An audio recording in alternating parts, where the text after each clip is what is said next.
Hi friends, welcome to our channel. Satyabhama serial next ఎపిసోడ్లో ఏం జరగబోతోందో ఈ వీడియోలో చూసి తెలుసుకుందాం. ఇంట్లో నుంచి వెళ్ళిపోయిన సత్య అసలేం జరిగింది అని తెలుసుకోవడానికి ఈ వీడియోని స్కిప్ చేయకుండా ఎండ్ వరకు చూసేయండి. క్రిష్, ఆ నరసింహని నేను చంపలేదు సత్య, నన్ను నమ్ము, నేను నిజం చెప్తున్నాను, నేను అబద్ధం చెప్తలేదు అని సత్యతో చెప్తూ ఉంటాడు. అయినా కానీ సత్య క్రిష్ మాటలని అస్సలు నమ్మదు. క్రిష్ని అపార్థం చేసుకుంటూ ఉంటుంది. అప్పుడు జయమ్మ, వాడు చంపలేదని చెప్తున్నాడు కదే, ఎందుకని వాడి మాటలని వినడం లేదు నువ్వు అని అంటుంది.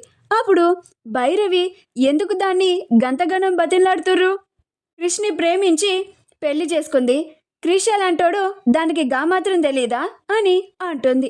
అప్పుడు రేణుక, గట్ల కాదత్తమ్మ, చిన్నాని సత్య అపార్థం చేసుకుంటుంది, గందుకని సర్ది చెప్పాల్సిన బాధ్యత మనపైన కూడా ఉంది కదా అని అంటుంది. అప్పుడు భైరవి, నిజంగానే గది చిన్నగాడిని ప్రాణంగా ప్రేమిస్తే చిన్నగాడు ఎసువంటాడో దానికి బాగా తెలుసు, అది చిన్నగాడిని అపార్థం అస్సలు చేసుకోదు అని అంటుంది. అప్పుడు సత్య, విన్నావు కదా క్రిష్, మీ అమ్మ ఏమంటుందో, నేను నిన్ను అపార్థం చేసుకోవడం లేదు అంటుంది. అంటే నువ్వు నిజంగానే గా నరసింహని చంపేశావు, ఇంకా నువ్వు కాకుండా వేరెవ్వరికి ఆ నరసింహని చంపాల్సిన అవసరం అంతకన్నా అస్సలు లేదు అని అంటుంది. అప్పుడు క్రిష్, గది నాకు తెలియదు సత్య, కానీ నేను మాత్రం అస్సలు చంపలేదు, ఎవరో ఆ నరసింహని చంపేశారు, కానీ గానింత నా మీద పడుతుంది. ఇప్పుడు నా పరిస్థితిని అర్థం చేసుకో సత్య, నన్ను నమ్ము అని అంటాడు. అప్పుడు సత్య, నేను నమ్మను క్రిష్, ఇంకా నువ్వు నీ అబద్ధాన్ని కొనసాగిస్తూనే ఉన్నావు, ఇప్పటికీ అబద్ధం చెప్తూనే ఉన్నావు, నువ్వు అబద్ధం చెప్తున్నావని నాకు తెలిసిపోయినా కూడా ఇంకా నువ్వు అలానే మాట్లాడుతున్నావు. ఇక చాలు క్రిష్, ఇప్పటికే నా మనసులో నీ మీద ద్వేషం పెరిగిపోతుంది. నీ కట్టుకున్న భార్యతోనే అబద్ధం చెప్తున్నావు, నువ్వు అబద్ధం చెప్తున్నావని దొరికిపోయాక కూడా ఇంకా అలానే ప్రవర్తిస్తున్నావు. నా మనసు విరిగిపోయింది క్రిష్, నేను ఇక్కడి నుంచి వెళ్ళిపోతాను అని వెంటనే వాళ్ళ గదిలోకి వెళ్ళి బట్టలన్నిటినీ సర్దుకుంటూ ఉంటుంది. అప్పుడు క్రిష్, నన్ను నమ్ము సత్య, అయినా వినిపించుకోకుండా బట్టలు సర్దుకొని వెళ్ళిపోతానంటావేంటి అని బట్టలన్నిటినీ విసిరి కొడతాడు.